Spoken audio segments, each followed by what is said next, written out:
Gracias por seguir con nosotros aquí en Canal 44, en donde semana a semana le presentamos a usted a los actores políticos y sociales que están en la toma de decisiones. Y como ya se lo comentamos en la polémica, estamos ya en este proceso electoral, sobre todo en redes sociales, hay que decirlo, porque así se acotó por parte de la ley. No se puede contratar ni anuncios espectaculares, ni publicidad en radio y televisión, pero el ejercicio periodístico, por supuesto que tenemos esa libertad, y a lo largo de las próximas semanas, junto con algunos otros invitados, estaremos presentándole a algunos candidatos que están participando en este proceso inédito, histórico, y que, créame, aunque estemos más o menos ya informados de cómo se va a llevar a cabo, todavía nos quedan muchas dudas. Pero para hablar de este proceso, su aspiración y por qué sí y por qué no de esta reforma y su candidatura, por supuesto, invitamos el día de hoy a Jorge Ramírez. Él actualmente también es magistrado, pero que decide lanzarse de nueva cuenta como candidato. ¿Cómo estás, Jorge? Bienvenido. Bienvenido, buenos días. Muy bien, muchas gracias. Gracias por la oportunidad de venir a platicar con ustedes, con el auditorio.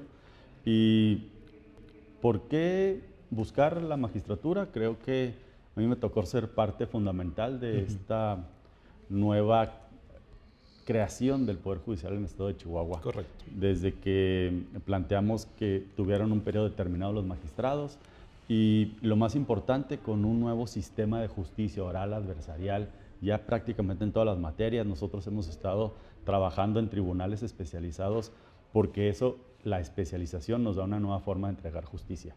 Creo que todavía hay mucho que hacer. En eso entiendo que tengo vasta experiencia, lo he venido desarrollando porque me ha dado esa oportunidad el Pleno y el Tribunal Superior de Justicia, y creo que es importante que en Chihuahua le demos continuidad al proceso. Tendríamos que reconocer el gran esfuerzo que hizo el gobierno de Chihuahua, la gobernadora Maru Campos, en el punto de: si te vas a retirar, retírate con dignidad. Tienes el derecho a una pensión, tienes el derecho a un retiro anticipado, tienes el derecho a que te puedas jubilar, y eso muchos de mis compañeros lo tomaron.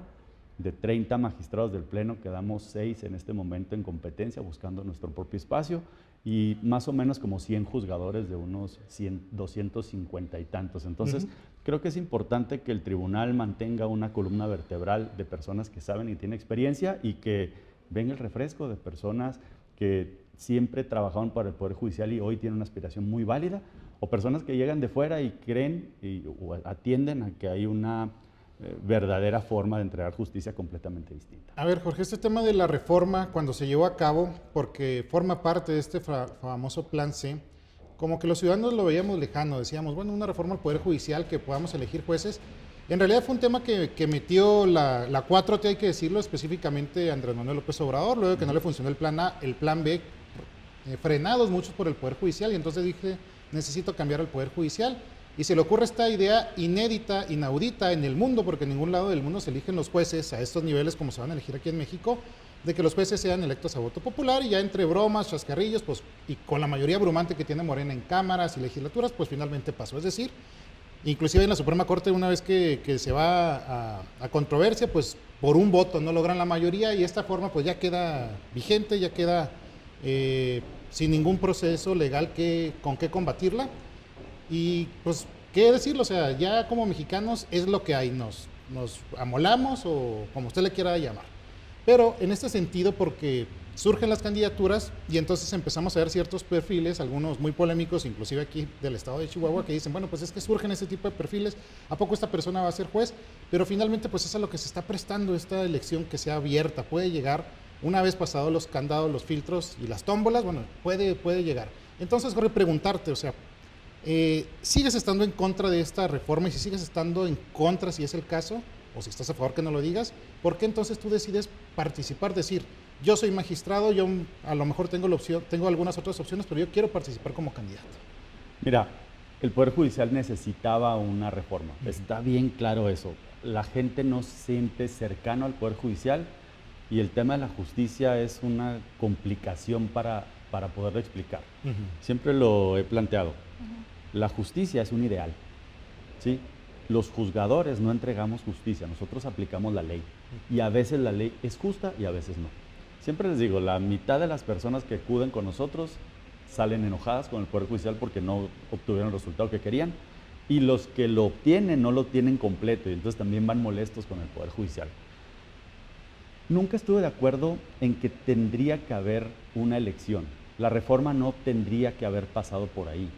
Los mecanismos de selección que había diseñados para poder tener jueces, magistrados, ministros de la Corte, era del adecuado. Tenía un control político importante y también tenía una amplitud para poder acercar a perfiles diversos a estos espacios. No es que por no estar de acuerdo entonces lo tengo que aventar e irme para un lado, porque finalmente yo protesté. Porque muchos sí lo hicieron. Sí, yo protesté cumplir y hacer cumplir la Constitución y las leyes que de ella emanan, y cambió la Constitución. Cambió porque cambió el país, cambió porque el Estado mexicano hoy tiene una visión distinta. Yo no sé si esa visión sea compartida por algunos o por muchos, o si sea compartida por mí. Lo que me queda claro es que la ley es la ley y tenemos que seguir colaborando y trabajando con ella. Muchos de mis compañeros, como bien dices, optaron por retirarse, más que otra cosa por el tiempo que le habían dedicado al Poder Judicial y que les da la posibilidad de un retiro anticipado o una jubilación, y es su derecho. Y la verdad, yo eso lo tendría que admirar.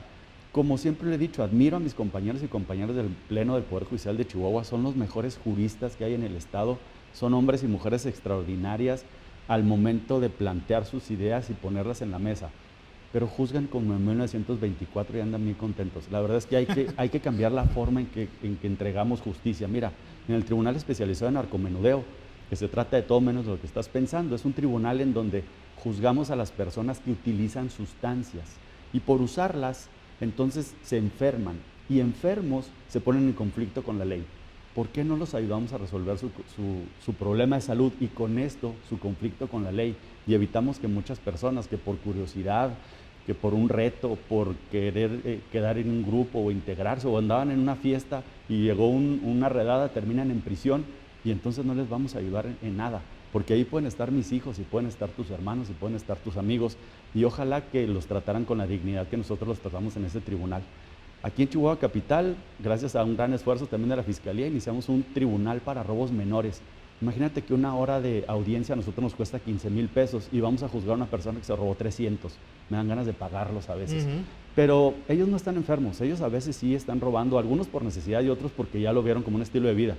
Y ahí los vamos acumulando hasta que ya no van a juicio por 300 pesos, van por un cúmulo que les permite o que los lleva finalmente en un tema de autogestión a terminar en prisión si así fuera, porque son peligrosos para la sociedad. Entonces hay que tener una visión distinta, no podemos tener un proceso civil y familiar de te voy a notificar, te tengo que encontrar y si no estás en la ciudad entonces no puedo volver y te dejo cita de espera y le damos procesos tan amplios cuando hoy se hacen negocios con personas en otros países a través de transacciones, vía redes sociales, WhatsApp, hoy de alguna manera lo hacemos hasta vía digital y nuestros procesos siguen siendo lentos y no funcionan. Magistrado, ¿qué es lo que lo motiva realmente a continuar con esta actividad? Usted dice que hizo este juramento de cumplir y hacer cumplir la ley y se han modificado las leyes en México. Pero genuinamente, digo, porque es ponerse en un riesgo, ¿no? El hecho de no aceptar cierta pensión e irse dignamente, como usted lo dice, a quedarse y competir en unas elecciones que a final de cuentas, pues ahora sí que pueden llegar a sacar. Creo que en el tema de los abogados son más respetuosos en el deber ser de las cosas que en el tema político. Y cómo percibe el ambiente, sobre todo en el Poder Judicial, ahora que todos están teniendo que salir a dar la cara. Mira, creo que tenemos que afrontar un proceso que no existía, que es inédito, que además lo asumimos como buenos chihuahuenses. Fuimos los primeros en entrar al sistema de justicia oral adversarial. Sí. Fuimos los primeros en empezar a hablar de un sistema oral en materia civil y familiar y somos los primeros en cambiar todo el sistema de justicia en el Estado sin tener un previo ejemplo de cómo se haría o más o menos una experiencia de cómo lograrlo. Ahí creo que a mí me quedaba mucho por ayudar al Poder Judicial, para mantener la capacitación, para mantener muchas fortalezas, para poder apoyar a mis compañeros hoy que se están enfrentando a cosas a las que afortunadamente yo sí ya me había enfrentado, pero yo había sido candidato alguna vez, pero fui candidato del Viva Viva, el que salía, daba la cara, sonreía, a veces hasta cantaba, pero ahora soy coordinador de campaña, soy el de operación política, soy el que se encarga del activismo y eso es muy complicado para mí porque además tengo que trabajar, mi oficina sigue funcionando. A nivel estatal. A nivel estatal, pero entonces mis compañeros que no entienden eso, muchos de ellos están cumpliendo su sueño de ser candidatos y luego salen y lo primero que hicieron fue tomarse fotografías y querer salir en redes sociales y ahora hicieron un boom. Me parece que deben entender que hay 305 puestos en los que se está compitiendo y prácticamente en algunos hay un solo candidato, en algunos ya está muy clara la tendencia y en donde verdaderamente interesa, que es el Tribunal Superior de Justicia, el Pleno del Tribunal, la verdad es que está muy claro que habemos 6 en este momento que pertenecemos a ese pleno, que somos magistrados de pleno y que muchos se pueden integrar con una idea muy moderna. Entonces no tendríamos por qué escarnizarnos entre nosotros si trabajáramos en equipo. Si el Poder Judicial lograra plantearse que los que estén en funciones o los que vengan con el aval del Poder Judicial del Estado, seguramente que encontraremos un Poder Judicial que nos dé continuidad al trabajo que se viene haciendo y eso sería mi máxima aspiración. Sobre todo en ese sentido lo menciona usted de esta actividad que están realizando algunos o muchos, digo, buscando espacios, dándose a conocer. Tan solo están a prueba y error. Esta semana tan solo se da a conocer que por una decisión del Tribunal Superior en cuanto al área electoral, pues tienen que entrar todos los candidatos o todos los que estaban en la lista del Congreso del Estado. Ahí ya usted tal vez lo pueden ver en desventaja porque son muchísimos más candidatos para esta misma sala. ¿Cómo recibió usted esta noticia? Esta es una democracia y ojalá que todos hubieran podido participar y que se hubieran abierto los espacios para cualquiera, porque de eso se trata. Lo que hicieron es atomizar los votos. Todos están fundidos por los votos que están en el edificio del Tribunal Superior de Justicia. La gente en la calle parece que no lo entiende, pero ¿sabes qué? Sí es muy importante que la gente en su casa vea los perfiles, atienda quién tiene que ser o quién puede ser y que acudan a votar. Nos han planteado que va a ser una elección muy difícil y que hay que leer muchos nombres. En realidad te van a dar una lista, las boletas electorales, en donde va a decir de estas candidatas mujeres para magistradas en el área penal y 5 recuadros, ponga el número de las que le gustan, el 24, el 25, el 26, el 27, el 28, los que ellas quieran. Igual en varones y luego para jueces. En Chihuahua Capital, en Ciudad Juárez, va a haber muchos más jueces y entonces sí hay que leer alrededor de unos 80, 90 nombres. Pero si estás hablando de Belleza, de Cuauhtémoc, de Delicias, de Parral, el número se reduce mucho y la verdad es que es mucho más fácil enfrentar una elección de esta naturaleza. Hay que participar, sí, hay que entenderla, por supuesto, pero hay que atender a que el Estado mexicano hoy está planteando una modificación en la manera en que se entrega justicia y nosotros tenemos que encontrar la mejor forma para que la gente le vaya mejor. Muy bien, tenemos que ir a una pausa comercial, estamos platicando con Jorge Ramírez, actual magistrado y ya también oficial en tiempo de campaña candidato para la misma magistratura a nivel penal. Vamos nosotros a una pausa comercial y regresamos.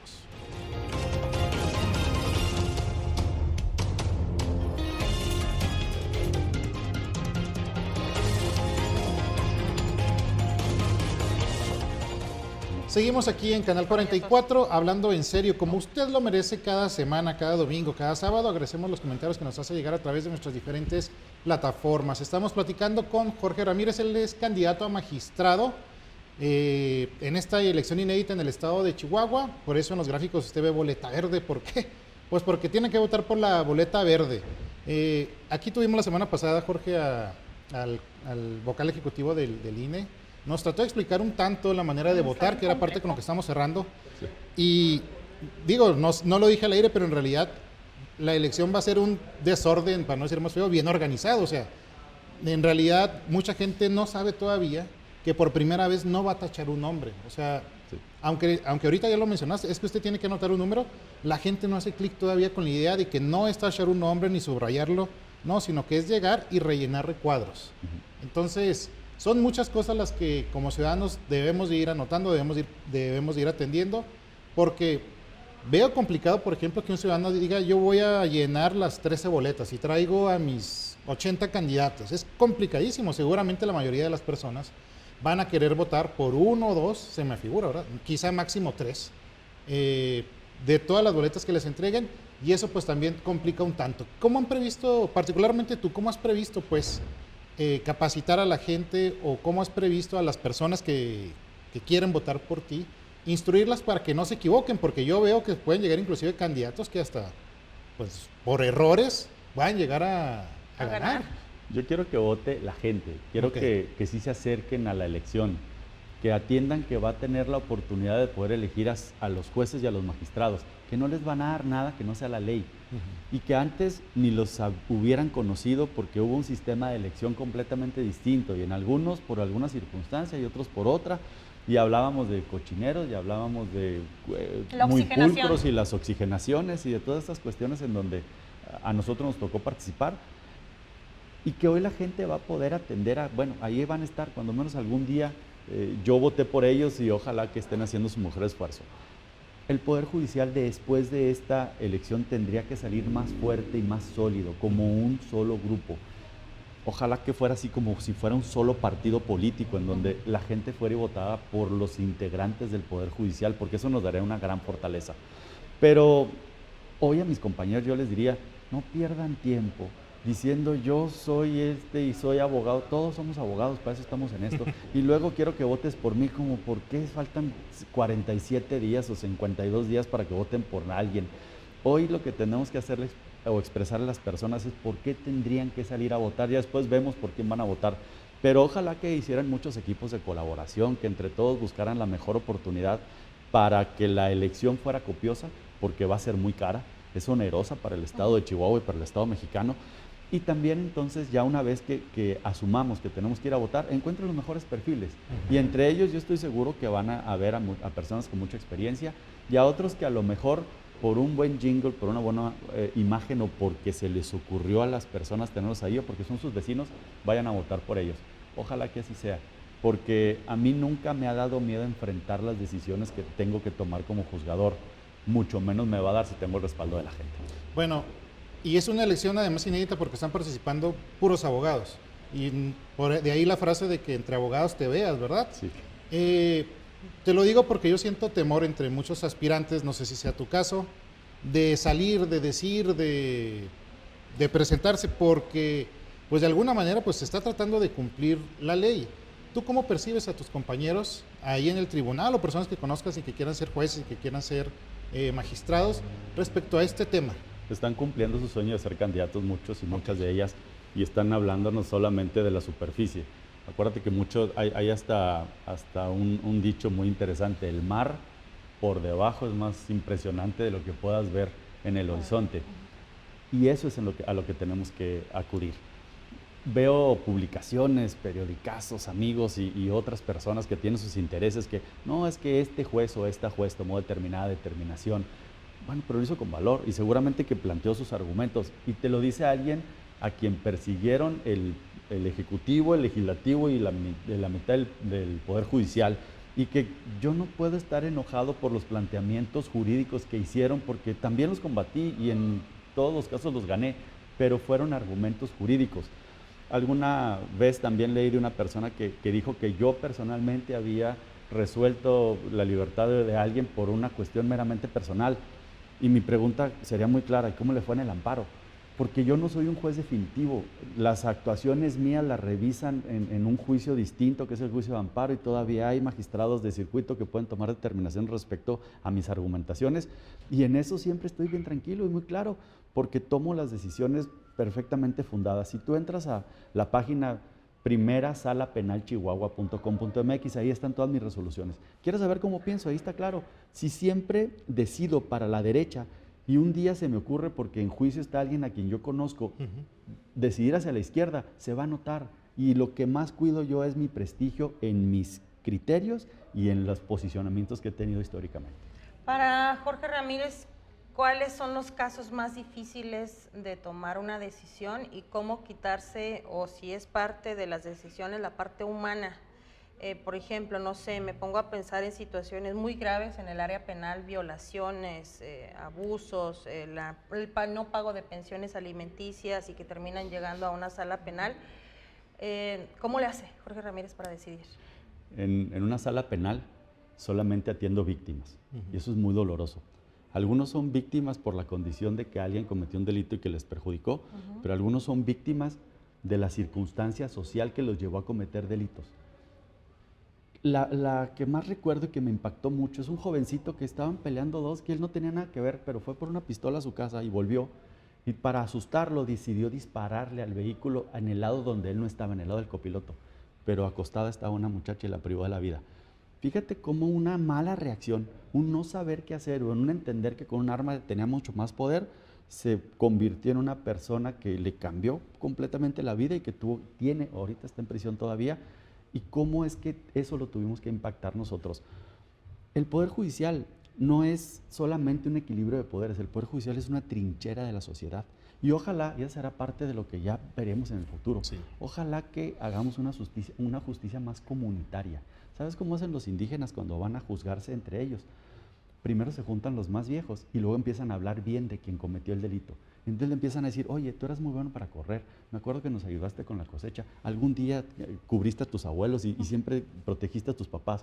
Y luego ellos mismos se empiezan a echar la culpa y dicen, yo una vez te vi con una chamarra que no hubieras podido comprar y no te dije nada, fumabas desde muy niño y nunca te recriminé, alguna vez le contestaste a una persona mayor y no estuve para yo detenerte.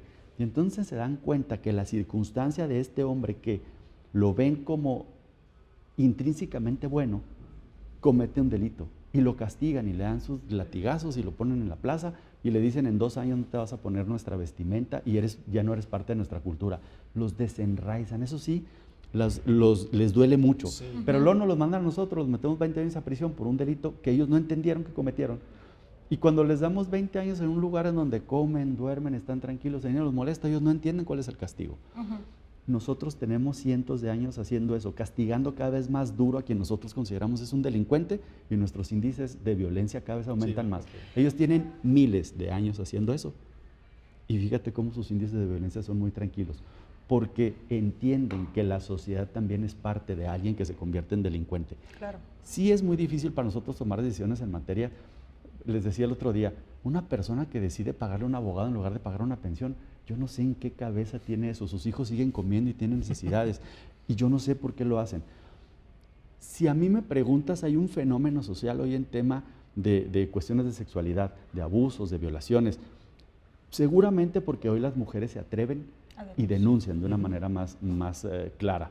Pero también entiendo que hay un clima social en donde el delito tiene impactos por muchos lugares y estos son muy claros, muy focalizados y entonces el Ministerio Público atiende estas cuestiones de una manera más clara porque están llegando a la entraña del ser humano.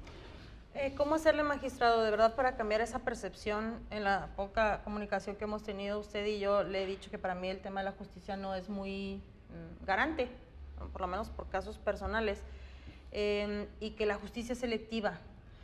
¿Cómo cambiar esa perspectiva que se tiene de muchos mexicanos y que la comparto, que la justicia es selectiva? Digo, y los dos son abogados y tal vez no les guste este comentario, pero de verdad yo creo que la mayor parte de la sociedad tiene esa percepción. Y por eso estamos en esta condición. Sí. Si el expresidente de la República hubiera dicho que en el Poder Judicial son una casta dorada y nosotros hubiéramos estado cercanos a la sociedad, no le hubieran creído, pero le creyeron todo. ¿Sabes? A veces hasta yo creía que se estaba pasando eso. Les he dicho, y ojalá que lo tomen en esta forma en que se los planteé a los abogados ahí en Ciudad Cuauhtémoc, con un colegio de abogados. Les dije, es que, a ver, y había algunos jueces, ¿ustedes creen que las personas que trabajan con ustedes van a votar por ustedes? Y ellos mismos saben que no, porque no han sido generosos con ellos. Sí, nos quedan escasos segundos, Jorge, y esa pregunta la voy a hacer por primera vez en 24 años que tengo trabajando en medios de comunicación. Digo, se la ha hecho a los políticos 1000 veces, pero nunca a alguien que aspira a ser magistrado. Viendo a la cámara, ¿por qué la gente debería votar por ti? Esta es su cámara. Porque nunca me ha dado miedo, porque cuando tomo una decisión la hago basado y fundamentado en mis creencias más profundas, en lo que soy y en lo que me he venido construyendo desde hace mucho tiempo. Soy un constructor de unidades y siempre he hecho que las cosas sucedan. Nunca me quedo en el problema, siempre he sido parte de la solución. Jorge, muchas gracias por haber venido a hablar en serio en esta campaña inédita de elección de candidatos, de jueces y magistrados. Y bueno, pues estaremos invitando a los que más podamos. Tenemos 2 espacios por programa, son 500 candidatos, más los de la corte, en fin, pero la idea es que usted conozca al menos alguna parte de lo que piensan las personas que están participando en este proceso. Gracias, de nueva cuenta, Jorge. Gracias a ti. Gracias. Y es así como nosotros vamos a una pausa comercial y regresamos.